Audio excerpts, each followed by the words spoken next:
In the late summer of 1572, Paris was bursting with celebration. The French court had arranged a marriage between Marguerite de Valois, the Catholic sister of King Charles IX, and Henry of Navarre, the Protestant leader of the Huguenots. This union was meant to heal decades of bloodshed between Catholics and Protestants, the streets filled with nobles, priests, soldiers, and commoners, all curious to see the unlikely couple tied together. For the Huguenots, it was a sign of hope. Perhaps peace was finally possible in a kingdom torn apart by religious wars. Henry of Navarre entered the capital with a proud yet cautious spirit. He was surrounded by fellow Huguenot nobles who had come to witness the wedding. They believed their loyalty would be rewarded with security under royal protection. Catherine de' Medici, the Queen Mother, smiled for the crowds. She moved like a matriarch of reconciliation, though whispers in court suggested her smile hid a colder intent. Many claimed Catherine never forgave the Huguenots for their defiance of Catholic authority. The wedding on August 18th took place under heavy scrutiny. A Protestant groom marrying a Catholic princess was unusual enough, but the ceremony itself reflected tension. The couple's vows were taken outside the cathedral to appease religious customs on both sides. Inside the royal palace, celebrations were lavish. Music, dancing, and feasts lasted for days, and the nobles mingled under glittering chandeliers. Yet, behind the laughter, rivalries simmered. Many Catholic hardliners viewed the marriage as an insult to their faith. One man stood out among them, Admiral Gaspard de Coligny, Henry's close ally and a leading Huguenot general. He had gained influence over King Charles IX, advising him to support Protestant rebels in the Netherlands against Catholic Spain. This made him dangerous to powerful Catholic factions. Catherine de' Medici feared Coligny's growing hold on her son. She believed his counsel could pull France into dangerous wars and weaken the monarchy. To her, the marriage was not a bond of peace but a weapon in Coligny's hands.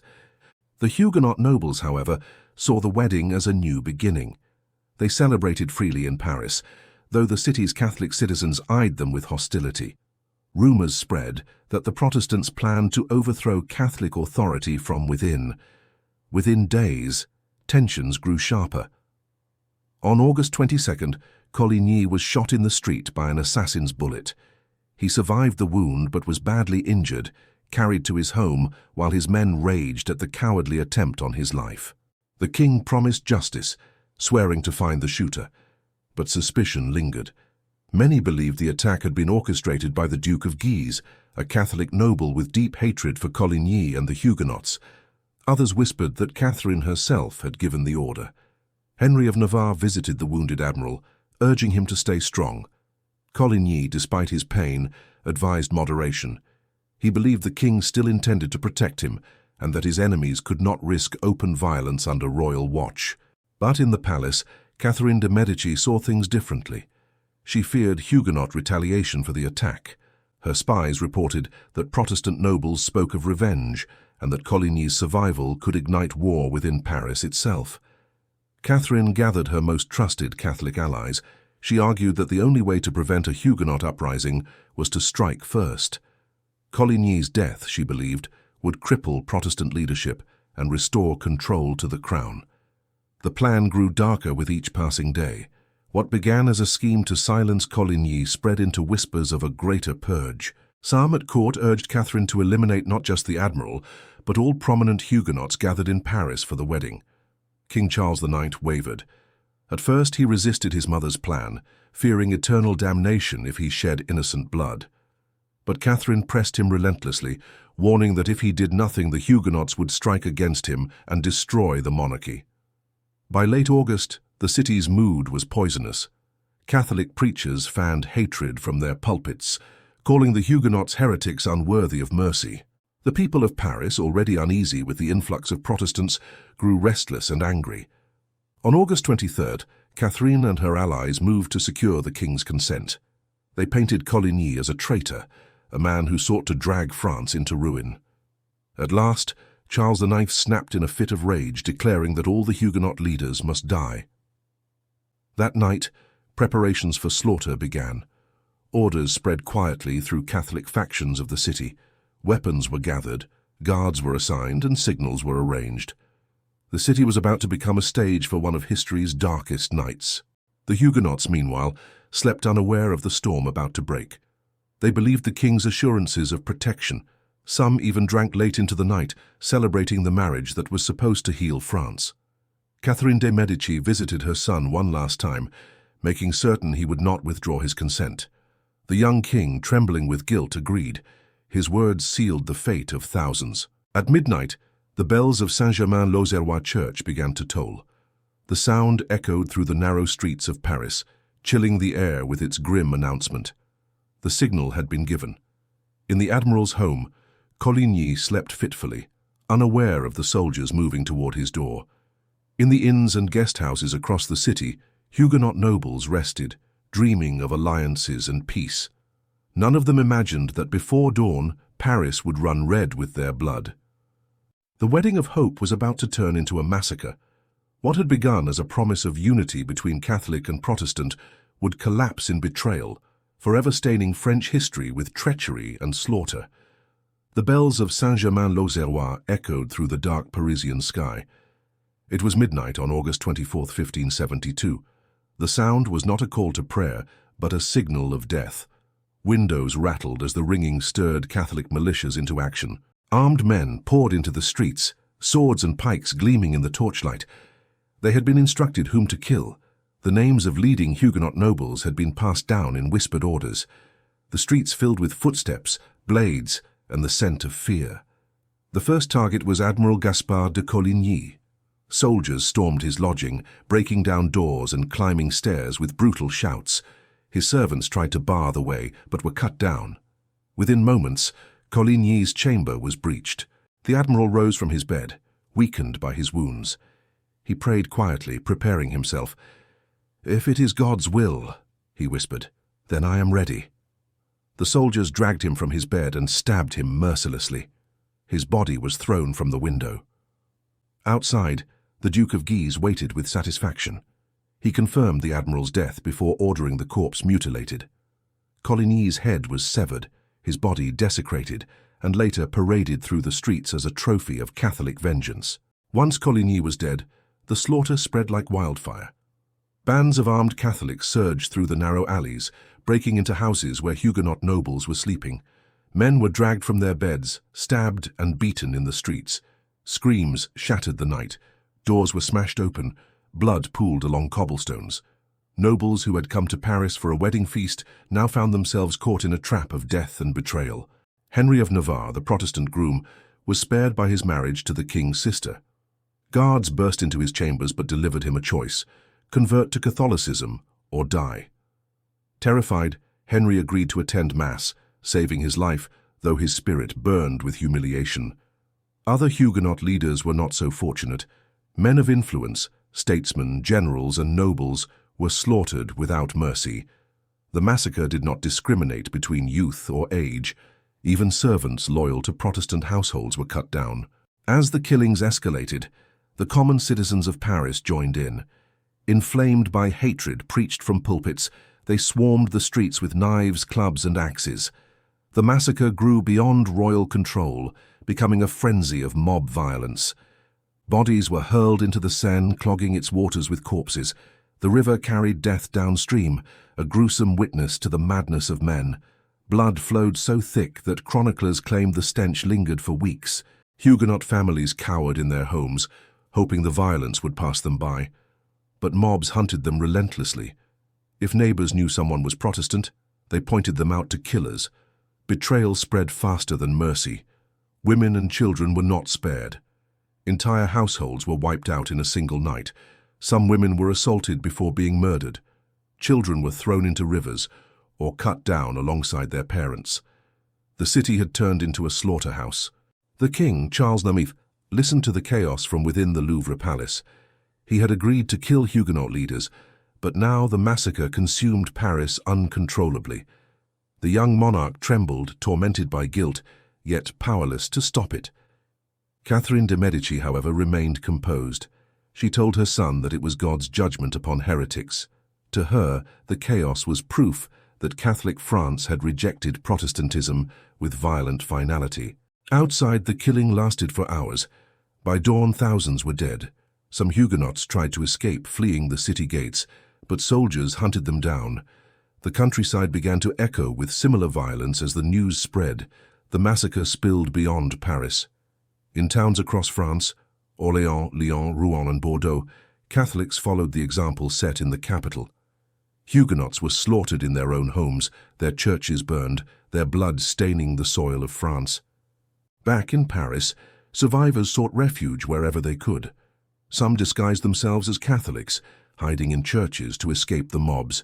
Others bribed soldiers for safe passage, though many were betrayed at the last moment. Henry of Navarre and other spared nobles lived under constant suspicion. Though alive, they were prisoners of the Catholic crown.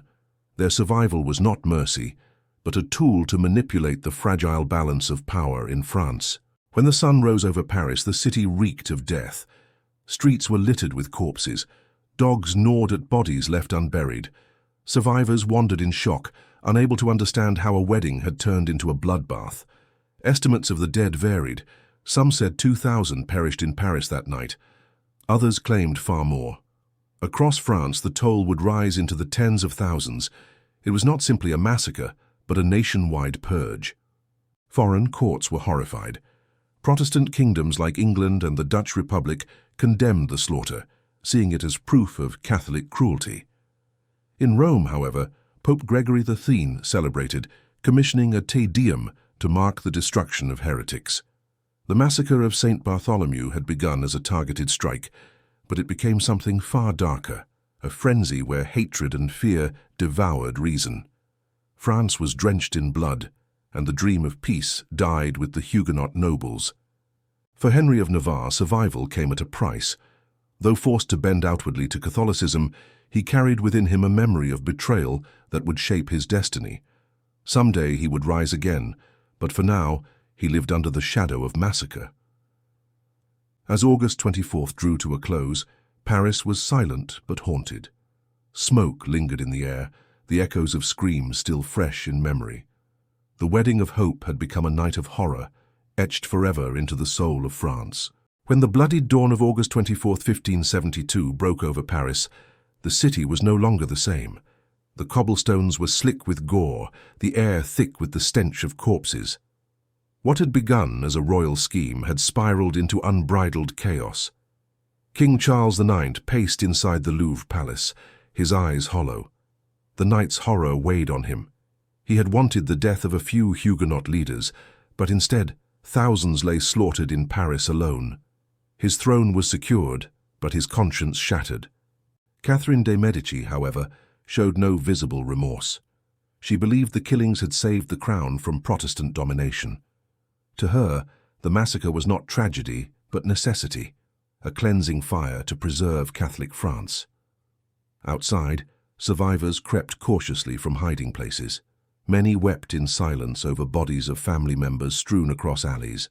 Paris had become a graveyard. The echoes of terror would haunt the city for generations. Word spread quickly across Europe. In Protestant lands, horror and outrage erupted. Pamphlets and sermons denounced the massacre as a monstrous betrayal, a crime not only against Protestants, but against humanity itself. In London, Queen Elizabeth I wore mourning black when she received the news. She summoned the French ambassador, confronting him with icy fury. England, a Protestant nation, recoiled in disgust from France, though political necessity forced Elizabeth to act cautiously. In Rome, however, Pope Gregory XIII rejoiced. He saw the massacre as divine judgment upon heresy. A celebratory mass was held, and a commemorative medal was struck, forever immortalizing Catholic delight at Protestant deaths. The massacre did not remain confined to Paris. As news spread, Catholic towns across France mimicked the bloodshed. In Lyon, Rouen and Bordeaux, Huguenots were hunted, dragged from homes, and butchered in the streets. Tens of thousands perished in the weeks that followed. The River Seine became a silent witness to the crime. Corpses floated downstream for days, washing up on riverbanks far from Paris. Fishermen spoke of nets too heavy with bodies to haul. The land itself bore witness to the slaughter. Henry of Navarre, the Protestant groom, endured his own humiliation. Forced to renounce his faith, He converted to Catholicism publicly to save his life. Yet inwardly, he waited, biding his time, knowing survival was the only weapon left to him. Other spared nobles lived as prisoners in the Louvre, their freedom stripped away. They were pawns of the crown, their lives dangling on the fragile thread of obedience. The massacre had broken Protestant power, but not their resolve.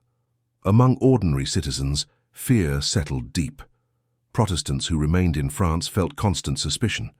They lived as shadows, attending Mass in public while secretly clinging to their faith in private.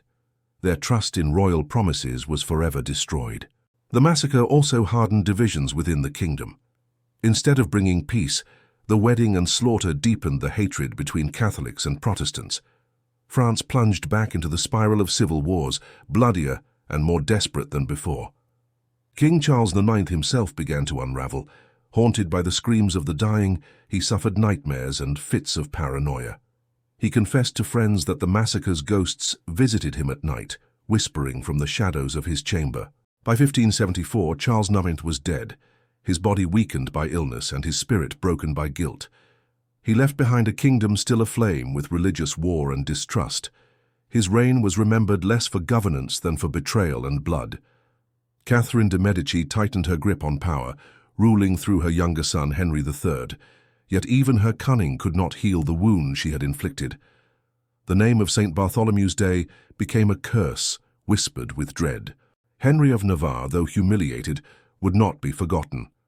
Years later, after escaping captivity, he returned to lead Protestant forces once more. His memory of the massacre shaped him, teaching that survival was not surrender, but preparation. In time, Henry would ascend to the throne of France as Henry IV, the first Bourbon king. He would bring peace to the fractured land, famously declaring, "Paris is worth a mass," when he converted permanently to Catholicism. But the scars of 1572 never faded. Even as Henry IV sought reconciliation, the memory of betrayal lingered. Protestants could not forget the night their leaders were lured into Paris with promises of peace, only to be slaughtered like cattle. Europe, too, remembered. The massacre fueled propaganda, uniting Protestant states against Catholic aggression. It deepened the divide between the Reformation and Counter-Reformation, ensuring that religious wars would rage across the continent for decades. Artists and chroniclers depicted the horrors in grim detail. Etchings of mutilated bodies and flooded rivers traveled across borders, shaping Europe's image of Catholic France as a nation of treachery and cruelty. The massacre of St. Bartholomew became more than a single night of blood. It was a symbol, a testament to how fear and fanaticism could corrupt royal power, turning celebration into slaughter. In the streets of Paris years after, ghosts seemed to linger. Locals claimed the bells of Saint-Germain still carried an echo of that terrible night when their toll unleashed hell upon their neighbors.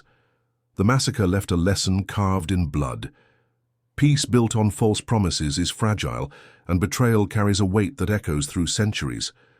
For France, the wedding of hope would forever be remembered as the night of royal betrayal.